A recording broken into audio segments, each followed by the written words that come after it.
If you sign this, your company will bear full legal liability. The 27th floor boardroom held its breath.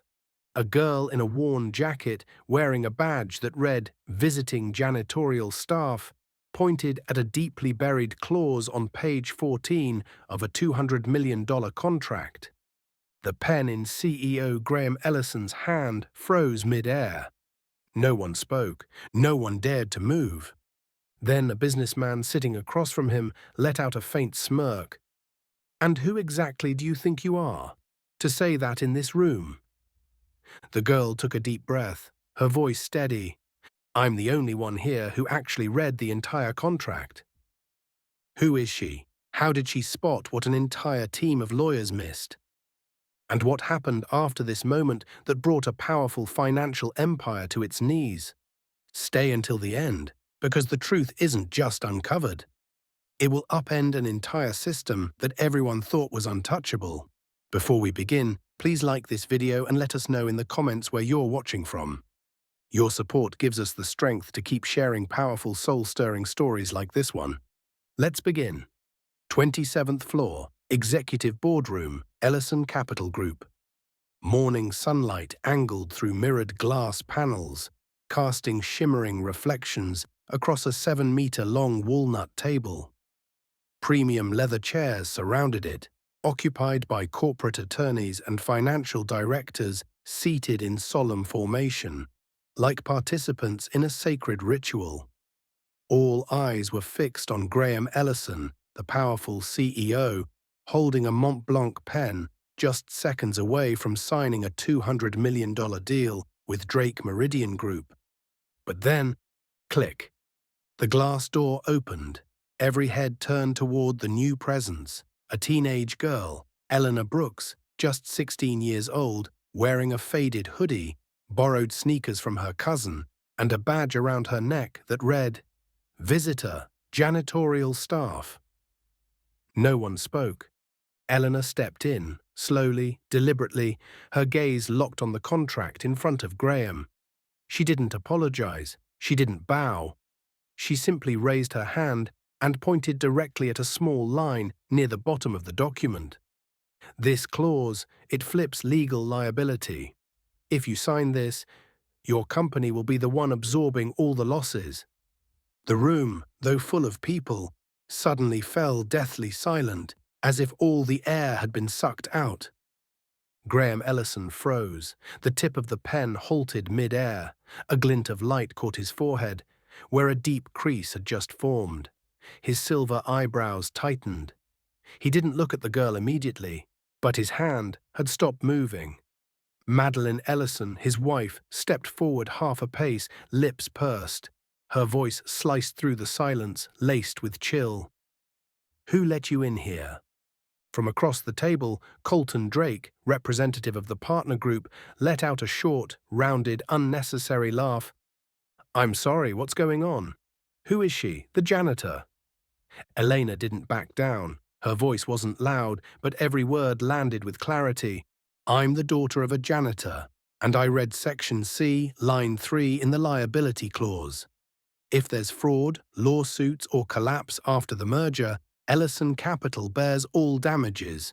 Drake Meridian isn't held accountable for anything." One of the younger directors looked up.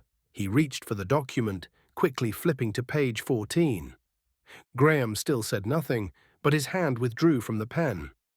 Madeline bristled. "Graham, this is ridiculous. She's just a child." But Graham finally looked at her. For the first time, not as a janitor's kid, but as a living warning. A mirror held up to the mistake he was about to make. Eleanor blinked, her breath shallow, but her eyes didn't waver for a single second. "If you sign this, sir, everything will fall on you. They've planned this in advance, and this clause is the trap." No one moved, no phone buzzed, no chair creaked. Elena, a 16-year-old girl, had just done what an entire legal team of dozens had failed to do. She stopped a CEO's signature at the final second. The night before, 10:41 p.m., Ellison Capital Group building. The soft hum of a vacuum cleaner echoed along the plush carpet of the 26th floor hallway. Halogen lights reflected off the marble floor, casting a cold, almost emotionless glow. At the far end of the hall, Karen Brooks, dressed in a grey-blue janitor's uniform, quietly leaned in, polishing one glass pane at a time. No one noticed her. No one ever did. Elena Brooks, her hair tied back neatly, wore a faded hoodie and pushed a supply cart labeled Visitor Janitorial Staff. She did this job every school break, every weekend, every time her mother was too tired.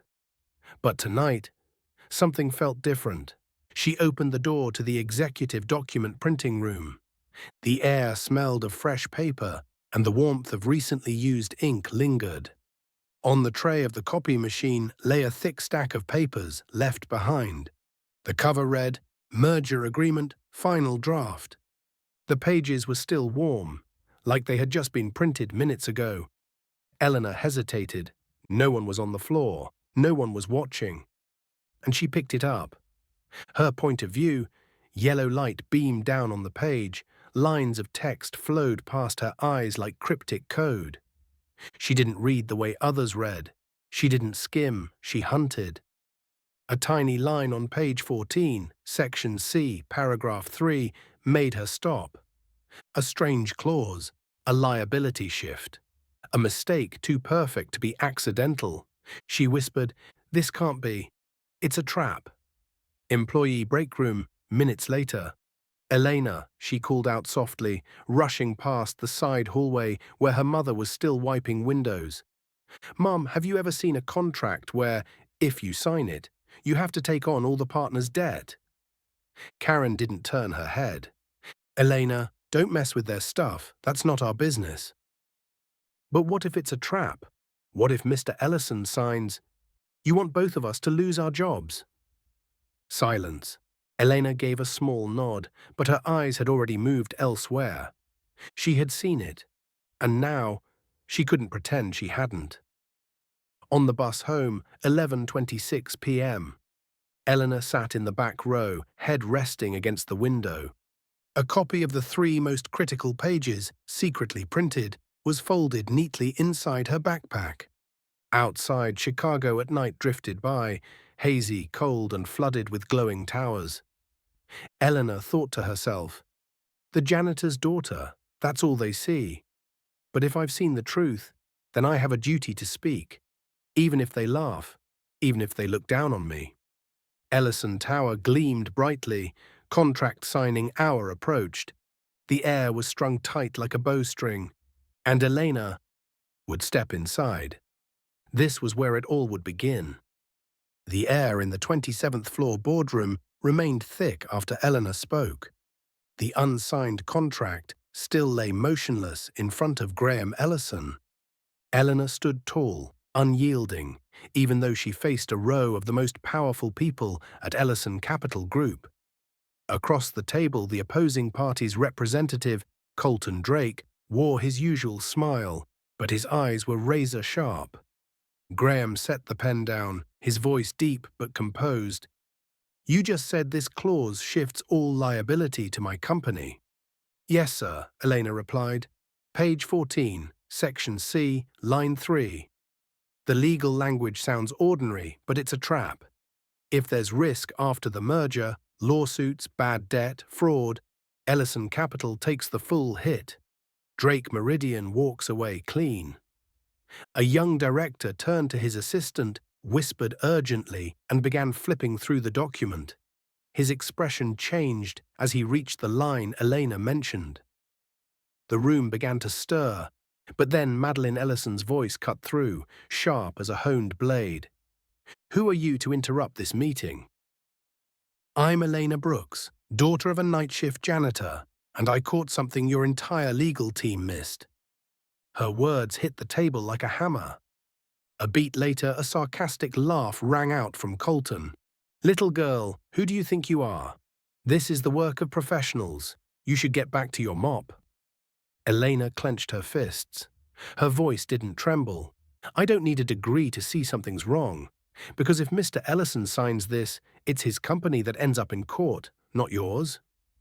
Madeline stepped forward, eyes burning. Graham, this has gone far enough. She shouldn't be here. Call security.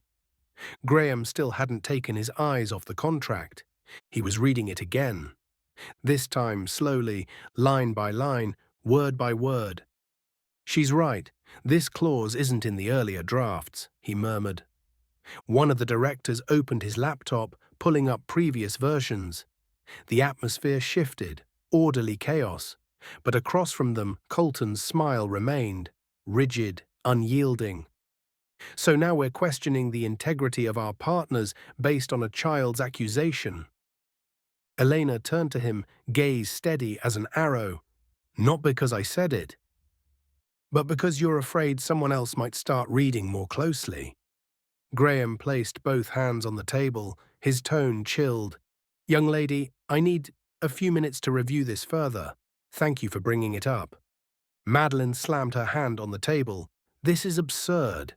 She has no authority. Graham, you're letting a child jeopardize the entire deal. Colton folded his arms.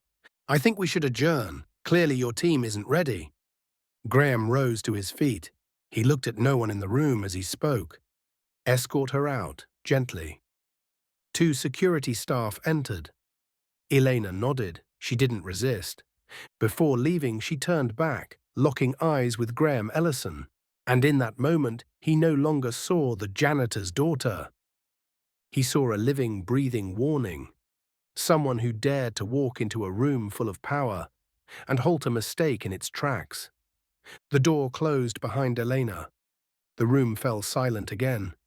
But this time, it was the silence of doubt. Lobby, Ellison Capital Group, 8:43 a.m. the next morning.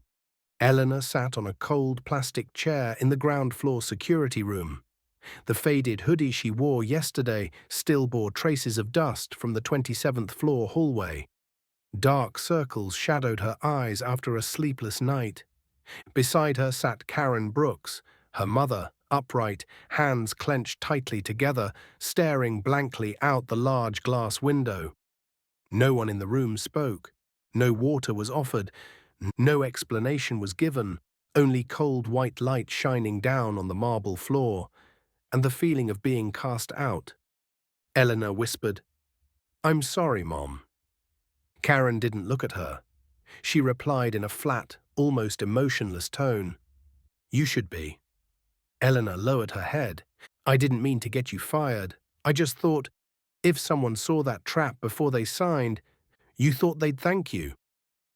Karen cut her off. Her voice wasn't angry, just sad. "We mop floors here, Elena. We don't overturn boardrooms." Elena clutched the hem of her hoodie tightly. "I couldn't pretend I didn't see it." Karen turned to her. Her eyes were red, but her voice remained steady. "I raised you on a janitor's wages for over a decade. You're smart. You noticed what others didn't. But this place, it wasn't built for people like you. Not now. Not like this." The door opened. A woman in a black blazer walked in, clipboard in hand. No introductions, no greetings. "Mrs. Brooks, Elena Brooks, you are both temporarily suspended, pending an internal review for violation of conduct protocol. We'll be in touch." Karen stood. She said nothing, just took her daughter's hand and walked out of the building she'd cleaned every night for the past 12 years. The Chicago wind whipped across their faces as they stepped outside. Eleanor glanced back, up at the towering glass skyscraper. The place she once dreamed of working one day. Now that door had closed. She had spoken the truth. And the first price was losing the last place her mother had in that world. On the 30th floor, in his private office, Graham Ellison stood alone by his desk. Before him, the unsigned contract. Page 14 lay open. Section C, line 3, he closed his eyes. Just the janitor's kid. But in his mind, the words echoed like a warning bell. No one at the company, not Madeline, not the legal team, no one had spotted it, only her. That evening, the small apartment where the Brooks lived was nestled deep within an old housing block off Roosevelt Road. Elena sat curled up by the window, laptop on her lap, her hand still poised on the trackpad. But her eyes had long lost focus. Inside her was a storm, a blur of fear and an instinct that refused to be silenced. Ping. An email popped up.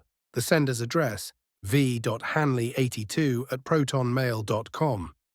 The subject line was short and stark. You saw it too, didn't you? Eleanor opened the message.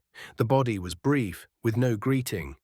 I used to work in the legal department at Ellison Capital. I know that clause. I warned them. But they silenced me and pushed me out. If you're willing to talk, I'm ready to listen. Signed, Victor Hanley. Elena froze. She wasn't alone. She wasn't crazy. She hadn't imagined it. She had truly touched something much larger and far more dangerous. At Ellison Capital, 9:27 p.m., Graham Ellison sat alone in his dark office, the only light coming from his desk lamp, casting sharp angles across his face. A face belonging to a man who had built an empire from nothing, and now realized he had nearly destroyed it with a single signature. The contract lay on his desk. Page 14, Section C, Line 3. Graham wasn't just rereading it, he was dissecting every word. And the more he stared, the clearer it became. That clause wasn't a mistake. It was deliberate. He opened a drawer and pulled out an old file labeled Drake Meridian, Prior Transactions. A handwritten note in bright red appeared on the first page. Risk, full liability shift to target company. Author V. Hanley. Graham exhaled sharply. They told me 2 years ago. The Brooks apartment, 10:12 p.m. Eleanor typed a reply, her hands slightly trembling. I'm ready, but I don't know where to begin. Almost instantly, Victor responded, I'll send old documents, other contracts with nearly identical language. They've done this before. A company in Houston collapsed just 6 months after signing. Drake Meridian walked away untouched. This time, they might be planning to make Ellison Capital the next victim. Attached was a PDF titled Houston Contract, 2019. Eleanor opened it and scrolled down to page 13. She stopped at the line, all contingent liabilities shall be assumed by the acquiring party. Identical, Graham, at the same moment, was cross-checking past deals involving Colton Drake. The 2019 Houston deal was on the list. That company was now bankrupt. Graham leaned back in his chair, his eyes blurred with exhaustion. A teenage girl had just saved him from a wound that might never have healed. And the person he had trusted most, Madeline, had let it all slip past his eyes without a word. 9:56 p.m., Gold Lounge, Reverie Hotel, 45th floor. The dim amber light reflected off the diluted whiskey glass in Graham Ellison's hand. From a tucked-away table behind a frosted glass panel, he watched, unblinking. Not far away, Madeline Ellison, his wife, sat across from Colton Drake, dressed in a sleek black satin gown. No documents, no assistants, just 2 martinis, a few smiles, and the dangerous intimacy of people pretending. Colton leaned in and whispered something. Madeline chuckled softly, resting her fingertips lightly on his wrist. A fleeting moment.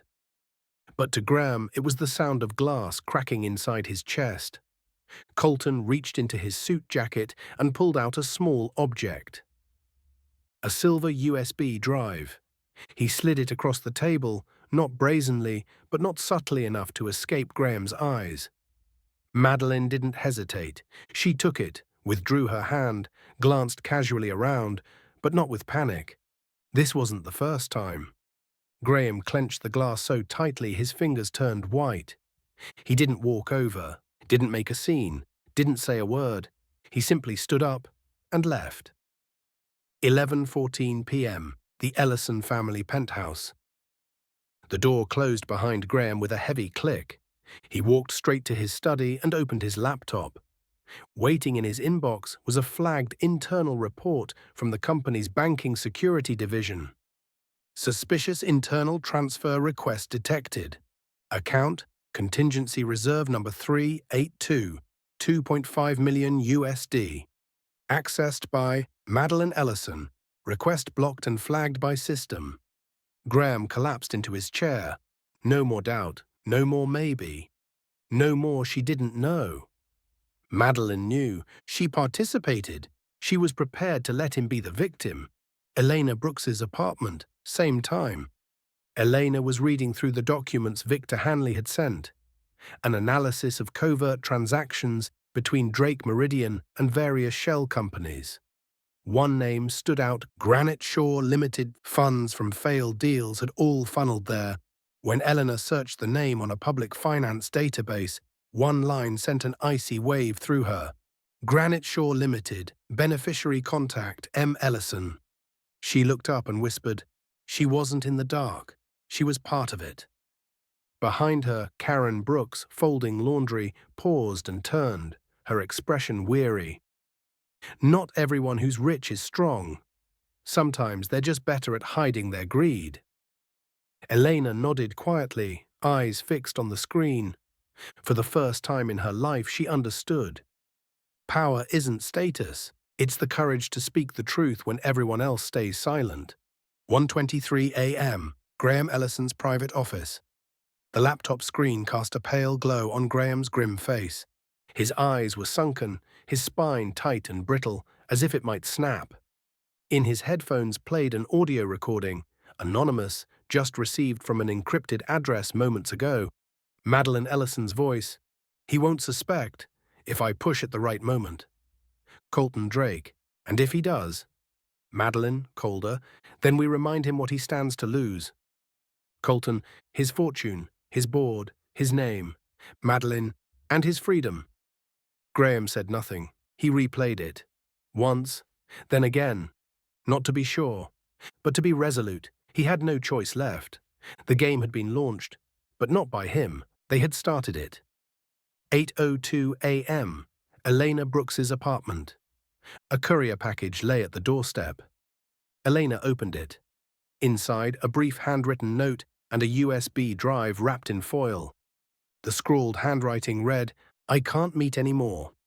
They know I helped you. Inside is material from the Shadow Legal Division. Don't send it online. Don't trust anyone. Find someone you truly believe in. VH. Eleanor swallowed hard. On the USB drive was a small sticky note scribbled in black marker. Granite Shore, anonymous deals, internal encryption. She plugged it into her old laptop and entered the password Victor had texted earlier.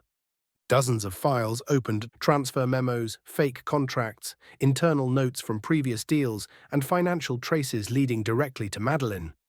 Eleanor grabbed a highlighter and scribbled into her notebook, Granite Shore isn't just a shell company, it's a laundering hub. 11:30 a.m., CEO office, Ellison Capital. Graham convened a private meeting with the head of legal. After a few tense minutes, he said, I want a full audit of every deal involving Drake Meridian over the past 5 years. And I want a list of every user with access to the internal contingency fund. The man across from him blinked, stunned. You think there's an internal breach? Graham didn't answer directly. He simply looked at him, with the eyes of a man just waking up from a year-long blindness. Not a breach. Someone's opening the door and letting them in. At the same time, conference room, Drake Meridian headquarters. Colton Drake sat at the head of the table, twirling a silver pen. Madeline stood beside him, holding a tablet. Colton smirked. He stopped the signature. That means it's begun. Madeline flipped the screen, showing a security camera image of Elena entering the boardroom. The girl's still digging, and apparently, Victor Hanley helped her. Colton leaned back, feet on the table. Then it's time for the first warning. That evening, Brooks' apartment. The light in Elena's room flickered, then went completely dark. Her laptop screen turned black. She shot upright, heart pounding. At that moment, her phone buzzed. A message from an unknown number. Stop digging, or we dig first. Elena stared at the words. Her hands trembled, but she reached into her drawer, pulled out a permanent marker, and wrote on the first page of a blank notebook, "Not backing down." She shut the notebook, closed the laptop, and tucked the USB drive deep into her backpack. The game had officially begun, and this time, she knew there was no turning back. The next morning, ground floor security, Ellison Capital headquarters. Elena stood just inside the glass revolving door, clutching her backpack tightly, eyes lifted to the towering glass skyscraper. Morning light spilled across the polished floor, where her mother once knelt to scrub every stain. She had no appointment, no access rights, only a belief that she had to come back. The security guard glanced at the old visitor badge on Elena's backpack, his voice curt. "You're not on today's list." Elena nodded slightly, her gaze fixed on the front desk. "I know, but I think Mr. Ellison will want to see me. If he still remembers last night." A pause. Then, from down the hall, a young employee walked by. Cameron, the night shift staff Elena had chatted with a few times during cleaning. He stopped, recognized her. "You're Elena, right?" Yes." "Mr. Ellison said if you came back, I should bring you up immediately. CEO office, 30th floor." Graham rose as Elena entered. He wasn't wearing a suit, just a white shirt and a loosely tied tie. His desk was a paper battlefield, files spread in every direction. Their eyes met. No longer CEO and janitor's daughter, just two people, surviving the first wave of truth. Graham extended his hand, voice low but sincere. "I owe you more than an apology." Eleanor shook his hand. Hers was cold, his veined and hard as steel. "I don't need your apology," Elena said. "I just want, if I'm right, that we do something before it's too late." Graham nodded. He stepped aside, pointing to a cleared side table. A new laptop, stacks of documents, and a gold highlighter neatly placed. "Your space, if you're ready. I've asked someone else to join us." The door opened. Naomi Fielding, former federal prosecutor, now an independent civil rights attorney, entered in a long black coat, document bag in hand. Her eyes scanned Elena, pausing just long enough to assess. "This is the girl you mentioned?" She didn't just see what we missed. She was the only one brave enough to speak when everyone else stayed silent. Naomi sat across from Elena. Her voice was low but firm. "I've reviewed some of the evidence. If what you have is real, this isn't just financial fraud. This is an organized deception structure, and you may be our most critical witness." Elena gripped the straps of her backpack. "I don't want to be a hero. I just couldn't stay quiet knowing someone was walking into a trap." Naomi turned to Graham. "Are you ready to dig? Because once we begin, there's no going back." Graham nodded without hesitation. "I've lived blind for too long. If a 16-year-old girl can stand up, I have no excuse to hide under a desk." Elena opened her backpack, pulled out the USB labeled Granite Shore. Naomi opened her own laptop. Together they began going through each file, connecting every dot, reconstructing the full picture. In that quiet room, no more words were needed. Just the morning light streaming through the glass, illuminating three people, three walks of life. Now allies. A CEO once blind, a girl once cast aside, a lawyer once searching for someone brave enough to speak. The other side started the game. Now they finally had the weapons to fight back. 30th floor, internal war room, Ellison Capital Group. The glass board in the meeting room was now covered in intersecting lines drawn with marker pens. Names of people, shell companies, transaction dates, and legal jurisdictions. Under the cold ceiling lights, the writing resembled a spiderweb tightening around the room. Naomi Fielding held a red marker and underlined a familiar name. Granite Shore Limited. Owner anonymous. Tentatively identified M. Ellison. Eleanor stood next to the laptop, presenting without a trace of hesitation. Every single deal Drake Meridian has been involved in over the past 5 years shares one pattern. After each merger, the acquired company collapses within 12 months, and each time, funds are redirected to Granite Shore. She zoomed in on a section of a financial chart. With the Ellison Capital deal, for the first time, Granite Shore was exposed. When Madeline Ellison's account accessed it from a Chicago IP, just 36 hours before the contract was printed. Graham clenched his fists, eyes locked on the board. She wasn't just complicit, she was a key link. Naomi nodded. We're seeing a repeating pattern. This is organized, systematic behavior. And if we reach the right people at the right time, we can bring the whole network down. Elena added, the problem is, time's running out. I've received threats. Victor Hanley has vanished. If we don't move first, the other side will erase everything before we can press charges. Naomi turned to Graham. I need full access to internal records, and you need to prepare the company, legally, financially, and operationally. Because once this breaks, it won't stop at the boardroom. Graham didn't hesitate. You've got it. He pressed the intercom, bring the entire cybersecurity team to the war room, and tell legal to halt all transactions with Drake Meridian immediately. 2 hours later, Executive Wing, Ellison Capital. The entire floor was quietly locked down. System passwords were changed. The main server exited routine maintenance and entered full forensic monitoring mode. Elena sat beside a data engineer, walking through how to trace digital signatures on forged contracts.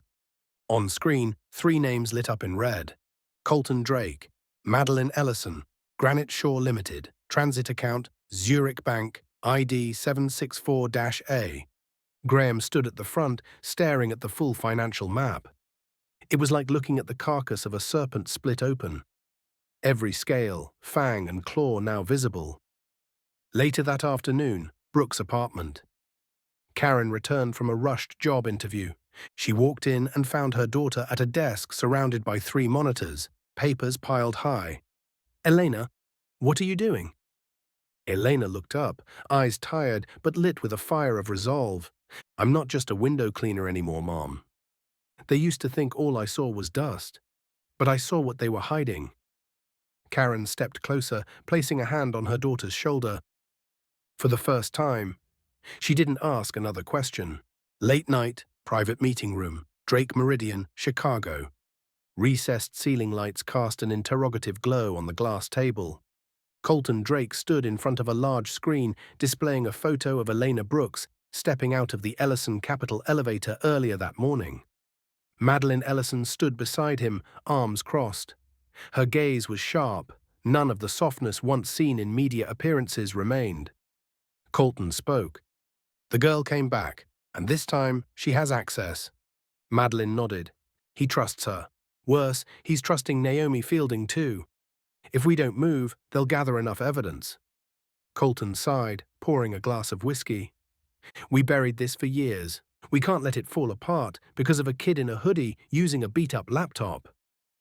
Madeline leaned back in her chair. I've already ordered the internal logs wiped, but there's still the Hanley problem. He's disappeared, but we can't be sure he'll stay silent. Colton smirked. Then we make her spiral, shake her, make her doubt herself. Psychological warfare, precise and final. Next morning, Kinsley High School, West Loop.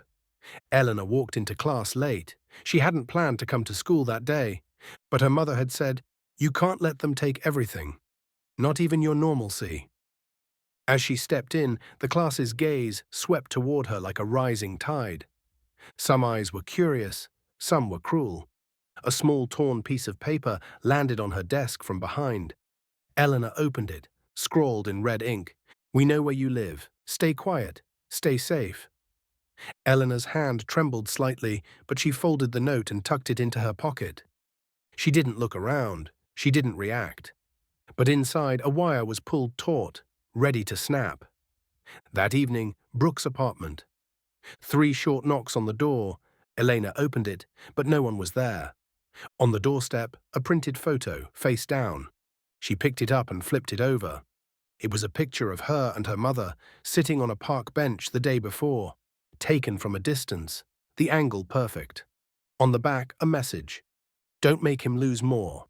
Her mother, Karen, stepped out behind her, saw the photo and turned pale. They're watching us. Eleanor clenched the photo in her hand. I know. Elena, these people, they're really dangerous. This isn't about a company anymore. This is about lives. Elena looked up, and for the first time, there was no fear in her eyes. That's exactly why they need to be stopped. The next day, Naomi Fielding's office. Naomi was reviewing wire transfer reports from Granite Shore when the phone rang. It was the FBI, Financial Crimes Division. The voice on the other end was low and grave. We just detected suspicious data deletion from an internal IP at Ellison Capital. Part of Granite Shore's data was accessed from a Madeline-registered account out of the Caymans. Naomi stood up abruptly, eyes flashing. They're clearing their escape route. Night, Brooks' apartment. Eleanor's phone buzzed. A message from an unknown number. Stop digging, or we dig first. You're just a girl. We're the system. Elena didn't reply. She simply opened her notebook and wrote one more line beneath, not backing down. In bold, unwavering ink, let them come. 8:15 a.m., Naomi Fielding's office. The sky over Chicago was grey, but inside Naomi's modest office, the air was razor-sharp, like a blade honed for court. Naomi closed a thick dossier of over 200 pages.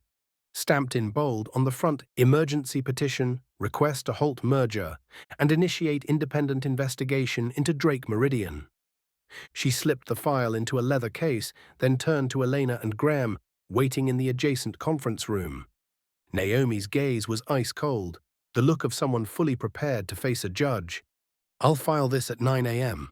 The federal court will respond within 48 hours. But we need this in the public eye before they try to silence us through power. Eleanor straightened up. I can tell everything. From the beginning. Record it, film it. Whatever helps. Graham nodded. I'll issue a formal internal statement, suspending the contract, halting all transactions with Colton Drake, and announcing a full internal investigation at Ellison Capital. Naomi stood, pulling out her phone. I've also submitted an emergency witness protection request for Elena. If they try to come after her again, the FBI will get involved immediately. 10:02 a.m., Chicago Times Press Center. 3 copies of the petition were delivered to major outlets: Chicago Tribune, WSJ Midwest, and The Guardian US. Each one included a personal note from Naomi Fielding. A corporation is being consumed by its own family, and the first to raise the alarm was a 16-year-old girl in a janitor's uniform. Attached was an audio recording. If he questions it, we remind him what he has to lose. 1:27 p.m. Social media eruption. An anonymous Twitter account posted a photo of the contract, highlighted red around Section C, Line 3, the liability shift clause. Hashtags began to trend. Whistleblower girl. Ellison scandal. Not just a floor cleaner. A still image of Elena, captured from the boardroom security camera, was leaked. Within 2 hours, it had been shared over 20,000 times. People began calling her the janitor girl who saw through the system. At Ellison Capital, 30th floor. Graham Ellison convened the board of directors. Before them sat thick dossiers, photos, contracts, financial reports, foreign account logs. He didn't mince words. We were exploited from within. I was exploited by the person I trusted most. But as of today, Ellison Capital will no longer turn a blind eye. A young board member asked quietly, "Do you have proof?" Graham placed Elena's USB on the table. I have a 16-year-old girl who dared to say what none of you would face. That evening, Elena's home. From the apartment window, the glow of camera lights flickered outside. A group of reporters had set up camp nearby. Neighbors quietly taped a handwritten sign to their door. We stand with Maya. Eleanor looked out, holding a cup of tea her mother had made. She whispered, I never meant for the whole world to know my name, Mom. Karen placed a hand on her daughter's shoulder. But if the world is finally listening, then let them hear the truth. Federal Court, Northern District of Illinois, Courtroom 12B. The gallery was packed. Journalists squeezed into every inch of space. Cameras were banned, but pens scratched across notepads like a storm gathering strength. Graham Ellison sat in the front row, adjusting his tie, eyes fixed on the door through which the witnesses would enter. Across the room, Colton Drake wore a grey suit, his face icy and unreadable. Beside him, Madeline Ellison, her hair pinned up, makeup flawless, gaze hollow. Naomi Fielding approached the bench. Her voice rang clear and steady. No need to shout. Your Honor, today we are not just trying a fraudulent business deal. We are trying a system built on greed, betrayal, and deliberate silence. And the first person to break that silence was a 16-year-old girl. She turned toward the gallery. I call the next witness, Elena Brooks. A wave of murmurs swept through the courtroom. Some whispered, "That's the girl." The janitor's daughter. Elena entered, no lawyer by her side, no parents present, only the truth, and her hands trembling ever so slightly. She stepped up to the witness stand, placed her hand on the Bible, and looked directly at the judge. I swear to tell the truth, the whole truth, and nothing but the truth. Naomi began questioning, Eleanor, can you tell the court how you came across this merger contract? I worked the night shift with my mom. She's a janitor at Ellison Capital. I saw the contract left in the printer. I read it. Did you understand what you read? Not all of it, but I saw a clause that transferred full financial liability to Mr. Ellison's company. That didn't seem right. Naomi stepped closer. Why would a 16-year-old girl with no legal background and no MBA notice something the entire legal department missed? Elena lifted her head. The answer came without hesitation, because they didn't think they needed to look closely. They thought if someone's cleaning the floor, she couldn't possibly notice the dust on the ceiling. But I saw it. The room fell silent. Colton frowned. Madeline clutched her purse slightly tighter. The defense lawyer stood to object. Young lady, do you realize who you're up against?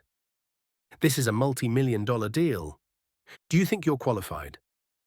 Eleanor smiled, not from arrogance but from familiarity with the question. I don't think I'm qualified. I just think, if I see something wrong, I have to say something, no matter who I am. Naomi then presented a copy of the 2019 Houston contract, a deal that had led to the collapse of a company with the exact same clause. Elena confirmed, same language, same structure, and this time they were trying to trap Mr. Ellison. Graham Ellison was then called to the stand. Naomi asked, "You're the CEO. Why did you believe the words of a girl who isn't even old enough to drive?" Graham looked at Elena, then responded, "Because she saw what I didn't. And because sometimes integrity doesn't sit at the boardroom table. Sometimes it waits in a hallway corner where no one's looking." The courtroom's heaviest moment, Naomi played the audio recording of Madeline and Colton. If he questions it, we remind him what he has to lose. The room froze. Madeline lowered her head. Colton remained stone-faced, but the veins on his hands bulged visibly against the wood of the table. At the end of that day's session, Elena exited through the side door. Outside, dozens of people waited. No one said a word. An elderly woman stepped forward, placing a hand gently on Elena's shoulder. You didn't just clean an office, child. You just started cleaning out an entire system. Sentencing day, Federal Court of Northern Illinois. That day in Chicago, there was no sun, no rain, just a thick gray hue, as if the city itself was holding its breath, waiting for something long sealed to be unleashed. The media had lined up since 5 a.m. Passers-by paused, gazing up at the gray-white courthouse on Madison Street, like looking at a stage of justice carved into the middle of real life. Inside the courtroom, the jury returned. 12 individuals, each holding a case file. Judge Olivia Mendez nodded. Her voice was calm but firm. Has the jury reached a verdict? The jury foreman, a Puerto Rican man around 60, stood. His hand was steady, his voice like stone. Yes, Your Honor. Regarding defendant Madeline Ellison, we find, count 1, conspiracy to commit federal financial fraud, guilty. Count 2, abuse of internal position for personal gain, guilty. A ripple of murmurs stirred behind the gallery. Madeline closed her eyes, no more tears. Now only a wedding ring on her finger, and the shattered look in Graham's eyes. Regarding defendant Colton Drake, we find, count 1, organized financial fraud, guilty. Count 2, cross-border money laundering, guilty. Count 3, witness intimidation, guilty. Colton showed no reaction, but his shoulders tensed. Beneath the table, his hand clenched. No longer adorned by the ring of power, Judge Mendez pronounced the sentence. This court hereby sentences Madeleine Ellison to 7 years in federal prison with no parole eligibility for the first 5 years. Defendant Colton Drake is sentenced to 10 years in federal prison, no parole, no substitution of fine. She paused briefly, then looked directly at Elena Brooks, seated in the second row beside her mother and Naomi Fielding. In my 27 years as a judge, I have never seen a case initiated by a 16-year-old office cleaner. Nor have I seen a company saved from the brink by the integrity of the smallest voice in its system.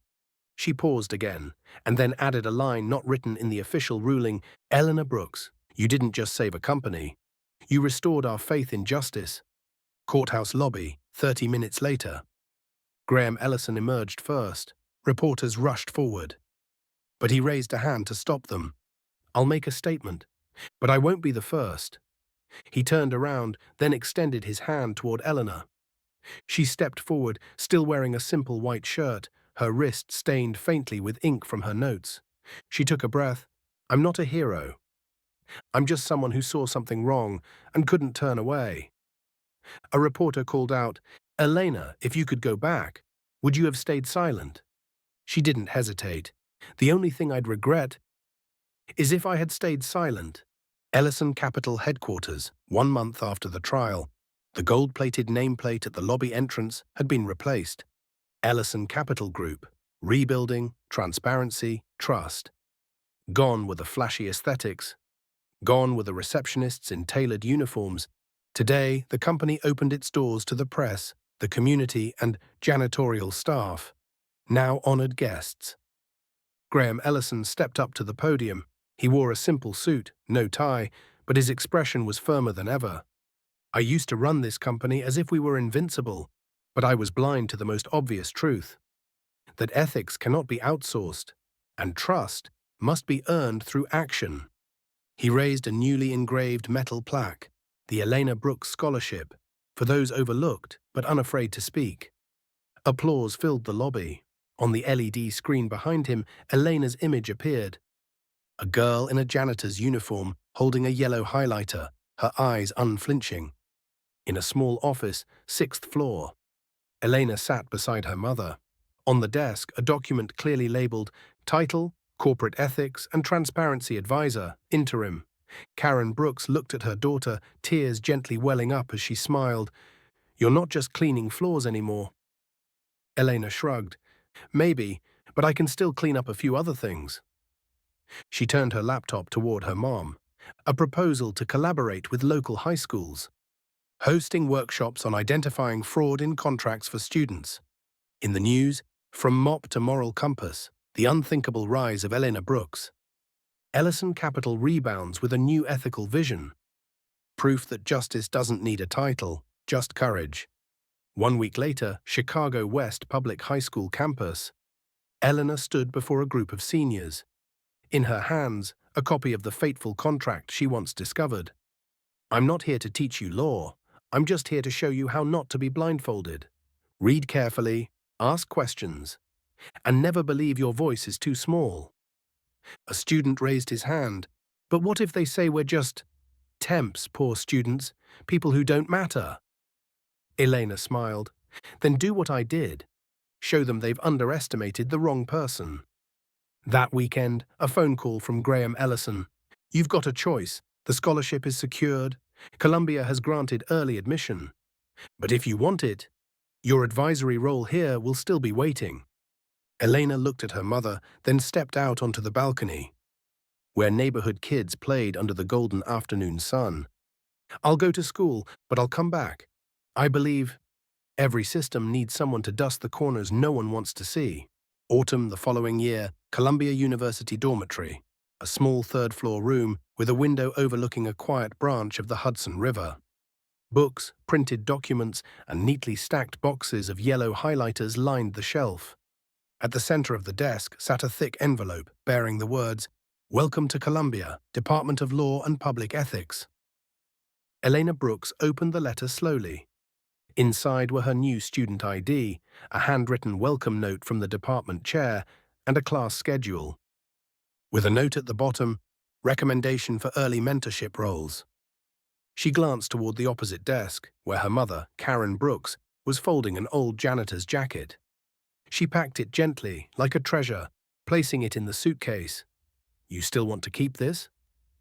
I don't need it to remember who I am, but I want to remember where I came from. A call from Graham Ellison in Chicago. His voice was low, soft like the first wind of fall. They asked me, how do you know that girl won't betray your trust again? I told them, because she never betrayed it to begin with. Do you regret anything, Elena? Elena looked out the window. The maple trees had begun to shed their leaves. Below, a child was learning to ride a bike. Falling, getting up, falling again. I'd only regret it if I had stayed silent. And you didn't. In a quiet study room, Elena picked up a piece of white chalk and wrote on the blackboard, "Truth isn't loud, but it lasts." She set the chalk down, eyes locked on the board. Then she reached into her pocket and pulled out an old piece of paper. A copy of the forgotten contract clause. She taped it to the board with clear tape, not as a trophy, but as a reminder. What she had protected wasn't just a company, it was the truth. Something that, if someone like her didn't speak up for, who would? A window, a desk, a blackboard with one handwritten line. No triumphant music, only the quiet dash of justice returned, not through power, but through courage. Not everyone is born with power. Not everyone is handed the chance to change an entire system. But sometimes, all it takes is one person to see something wrong and refuse to look away. For everything to start shifting, Elena Brooks wasn't a founder, she wasn't a CEO, she was just the daughter of a janitor. And yet she did what the most powerful people in that building didn't dare to do. She told the truth, not with a microphone, not with a scholarship resume, but with a single yellow highlighter, and a kind of courage no one saw coming. This story isn't just about finance, betrayal, or the law. It's a reminder that, in every institution, every community, truth begins with the first person brave enough to speak it, even if that person is just a 16-year-old girl wearing a badge that says janitorial staff, in a boardroom full of MBAs. And what about you? Have you ever seen something wrong and looked the other way? Ever wanted to speak up, but chose silence?